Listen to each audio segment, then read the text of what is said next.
mega love shoutouts to everyone. Siyempre, dahil wala tayong magawa, maglalakad-lakad tayo. Cardio exercise din to ha. Nandito ako ngayon sa may Green Heights Subdivision. Ayan. Ayan, wala masyadong tao. Linggo kasi ngayon eh. Nasa pasyalan ng mga tao. Usually nasa mall.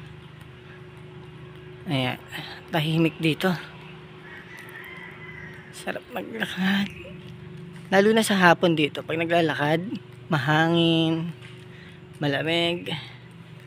Kaya mas masarap maglakad dito sa hapon eh, kaysa sa tanghali. Lalo na sa umaga. Yung 7 pa lang ng umaga. Sarap ng sikat ng araw nun. Ay. Ang mga kalye dito sa Green Heights, mga pangalan ng bansa. Phase 1, Phase 2, Phase 3. Ayan. Dito yung kalye ng Sullivan. Ayan. Sullivan Street ito sa Green Heights Subdivision. Ayan. Ayan. Lakad-lakad lang. Ayan. May mga solar lights dito. Kaya maliwanag dito. Hindi nakakatakot kahit sa gabi.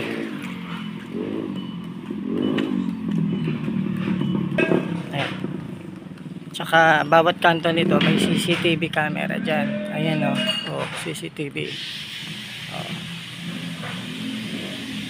Nandito tayo sa Brazil Street. Oh. Ayan, Brazil. Tapos ito Haiti. Ayan, Haiti Street yan. So dito tayo sa may Brazil. Itong nilalakaran natin, tutumbukin ito yung pamantasan ng lungsod ng Marikina Senior High.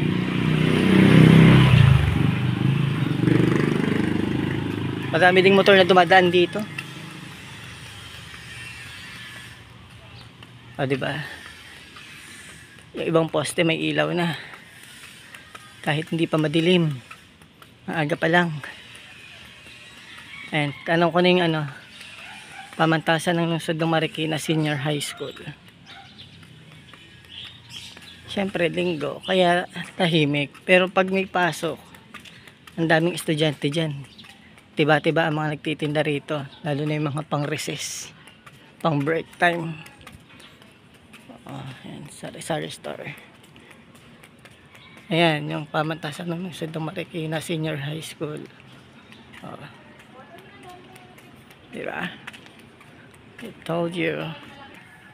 Ayan o, pamantasan ng lungsod ng Marikina Senior High School. Ayan. Tapos dito sa kabila, yung kinakainan ng mga estudyante. Ayan.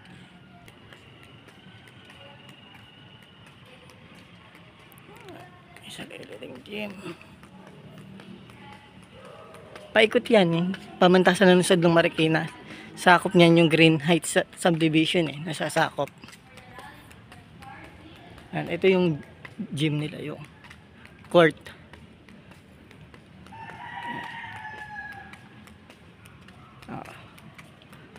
There you are. Andito tayo sa Panama Street. Ang street ng pamantasan ng lungsod ng Marikina. Ayan.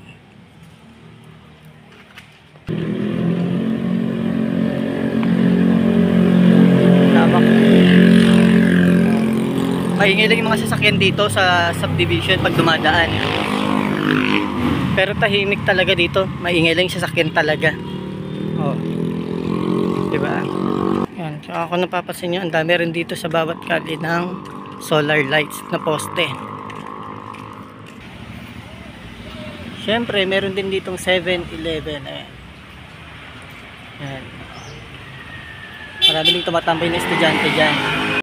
At ito naman ang Chile Street. That's all for today's video. Thank you for watching.